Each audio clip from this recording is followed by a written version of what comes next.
On Saturday, December 7th, 2019, our beloved Supreme Master Ching Hai lovingly spent precious time with our fellow Kuan Yin practitioners at the New Land Ashram in Taiwan, also known as Formosa.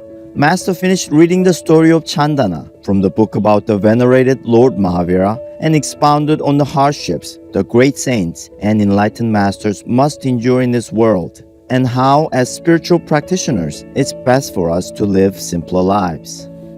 This is the life that you should aspire to. Simple. 2-3 pair of clothes, you're happy, you're free. Truly freedom is the best. It's the best of everything. Yes. Or live like Lord Mahavira. Yeah. Not even any stitch on your body. It is very funny how any practitioners, a true practitioner, the one who will be master or something, will be tested to the extent of their last endurance. But that's the way it is, actually. Just like gold, It's not beautiful like this. Huh?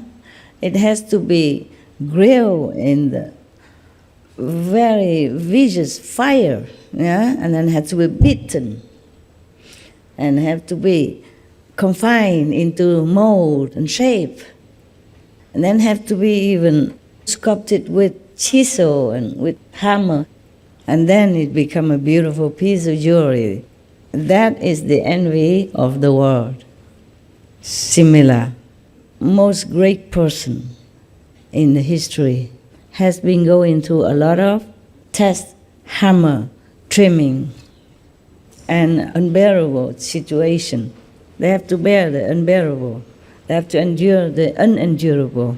Many things like that. And then you are tamed, then you're trimmed, you're sculpted into a perfect shape inside, that you're ready to do a great job. Then you have no more attachment to anything at all. Having or not having, to you is the same. You don't even shy away from fame, but you don't care about fame. You are just whatever, the arrangement of heaven. You are just that. You just do whatever you have to do, regardless of your own liking or not liking. But at that time, after you've been drilled and grilled and hammer and chisel and punch and hole and fire, everything already, I think everything else left you, or the ego gone. Then God can manifest. So if you want to be great, like Lord Mahavira, learn from his lessons. Like we should not fear hardship. We should not desire for comfort. If you have comfortable place, okay, you use it. If you don't have it, you take care of yourself. Use a tent or anything. I just wanted to tell you that the real practitioner, they're truly free, if they want to be. He practiced for 12 years before he became completely enlightened and confident enough to teach other people. Right now, he's still free. Being tested and chisel and trim and cut and fire and drown and starve, ridicule, torture and anything still continue. Yet, he's in the process of getting ready to do a great job. Imagine. But even then, even though without knowing, at that time, Lord Mahavira is already blessing the world and those who has affinity with him. It's not like wait until he became a truly official enlightened master, then the karma would come. No, karma already come. That's why he suffers so much. He suffered also because of some karma of his also. But it cannot be that much. No, it's added on by the world karma, even though without him knowing at that time yet. But he began to know more already. So he knew that he has to wait for the princess, this captured and harassed and tortured princess, to give him food. Otherwise, 5.5 months he went around eating nothing. Master then read how Lord Mahavira was able to free Chandana from her life of imprisonment through his impossible resolution, where he would accept alms for breaking his fast only from a princess who had become a slave, plus various other conditions that needed to be fulfilled. After 5 months and 26 days of not eating, the venerated one approached Chandana's door. And then she heard the footsteps and a murmur of a crowd. Then she looked up and found that the great savior, Shaman Mahavira, was standing at her door. Chandana became enthralled. She thought, "Oh, thank Lord, you have yourself come to my rescue from this pitiable condition." She forgot all her misery, and the pain turned into joy as if every cell in her body was dancing. She tried to stand. "Welcome, O Lord, please accept something from these wretched hands." Prabhu took a step forward and stopped. 12 out of the 13 conditions were visible.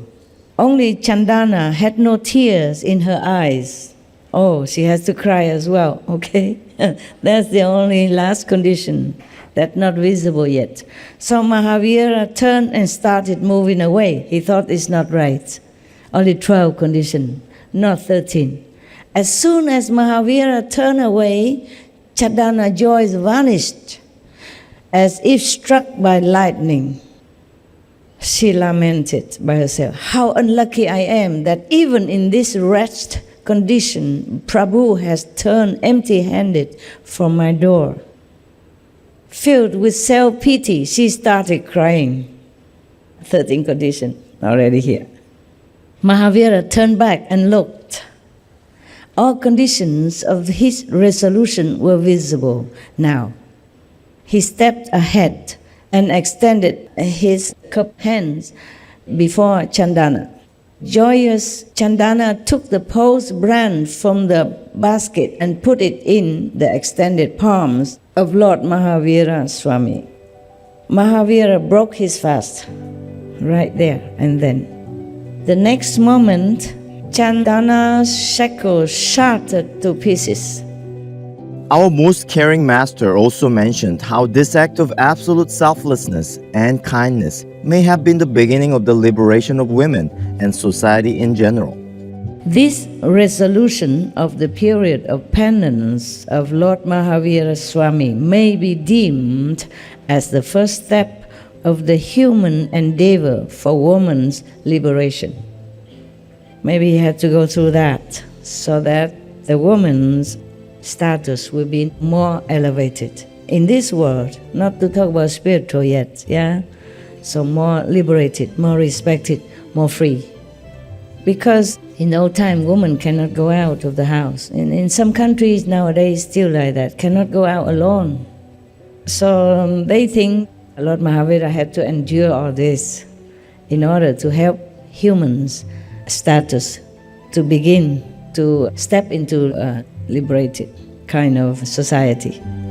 Our respectful and humble gratitude, beloved Master, for reading and explaining the stories about the great compassionate Lord Mahavira. In heaven's wisdom, may we heed and learn from these valuable lessons as we continue to meditate diligently to truly know we are purely God's children. May most merciful Master remain ever healthy, happy, and safe in the protective grace of the Divine.